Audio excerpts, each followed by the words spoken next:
Alright, so now let's talk about list. Previously, you were quite aware about how lists they work. So whenever you write something like this, I'm sorry, I didn't select that one. So considering that you write something like this, lst equals a pair of square brackets in Python inside of it. So that initializes your list, and inside of it you mention elements. So those elements can be anything. It can be numbers, it can be strings, variables, or whatever type of data is being supported, or it can be even your own predefined class objects that you write inside Python. So this is a simple graphical illustration for a conventional type of list.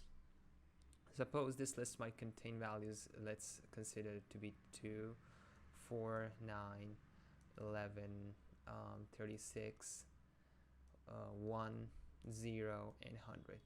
I'm not taking any definite order here. I'm just taking it for it, explaining you the stuff. So let's suppose that these elements they have a definite, as we know, they acquire a certain place inside of a list. So if you want to know the position of the first element in this list, and also let's name it quickly to be X list containing all such variables. So we all know that every position inside of a list starts with a indexing. Now this indexing is always acquiring in the position at n-1, where n is your total number of length, and your index length will be pointing to that current location on that.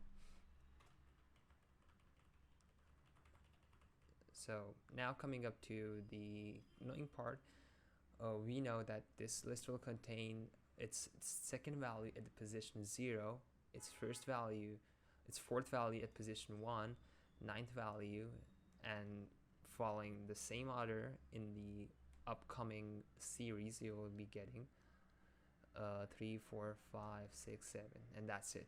So if you want to know the position of the first element inside of this list, we can simply write this syntax and get its element position.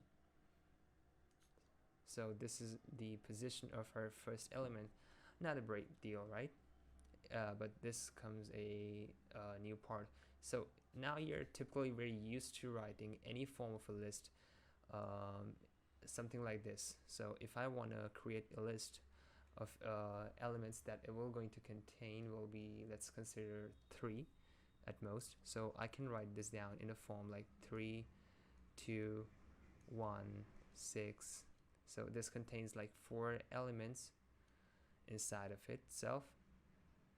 So this helps you generate a fixed value, a fixed length of a list, which contains 4 elements.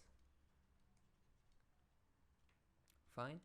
Now, what if I tell you that, or I say that you have to extend this list till 100 values?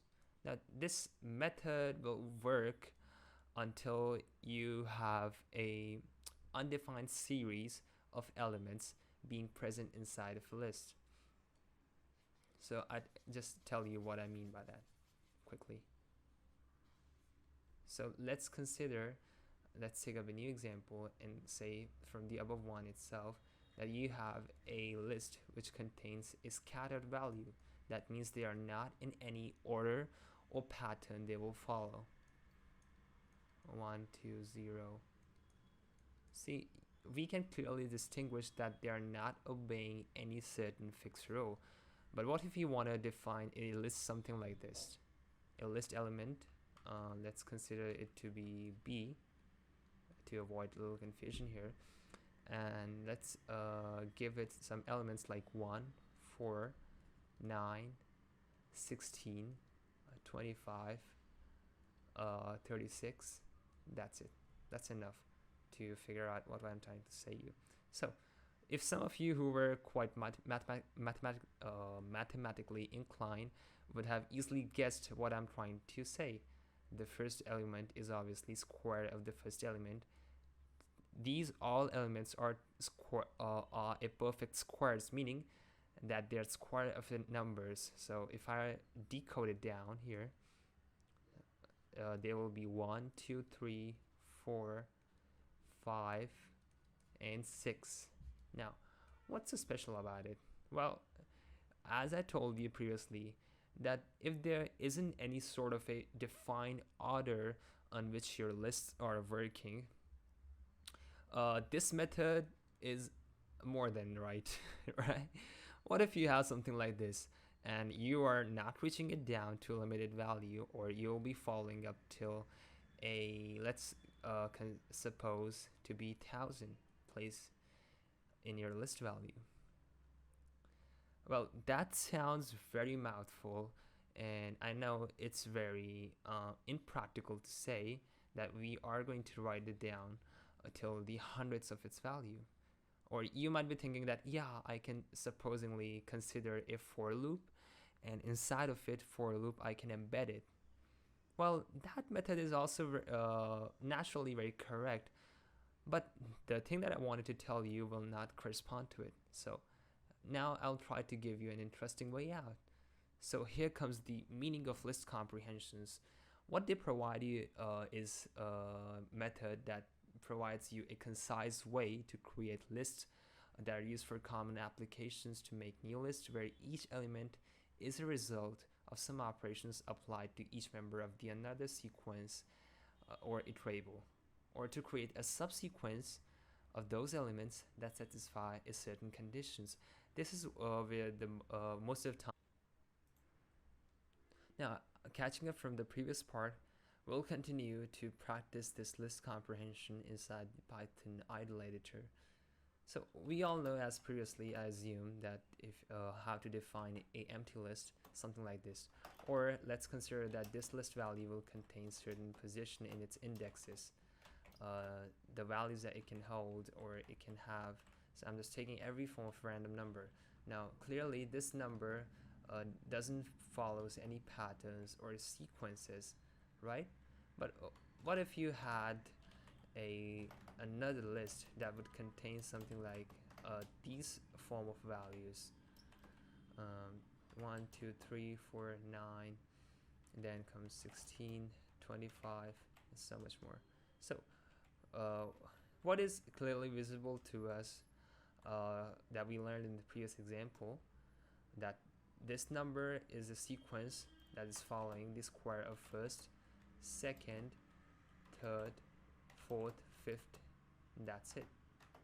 So to define it in a precise way, what you can do is you can write it down as a list, empty list that contains a statement followed expression like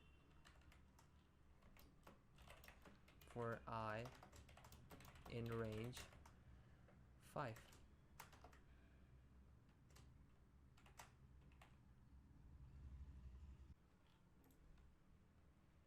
So what is clearly visible to you on the screen after running this program is this returns us the type of value that this variable is holding, which is obviously list, and the number of values it has. So it contains 0, 1, 2, 3, 4 initialized indefinite pattern. So whenever you're having any situation or encounter such one where you have to apply a certain dedicated sets of mathematical operations, or any indefinitive pattern has to be followed, you can obviously use list comprehensions. But that's not all the part it has limited for itself.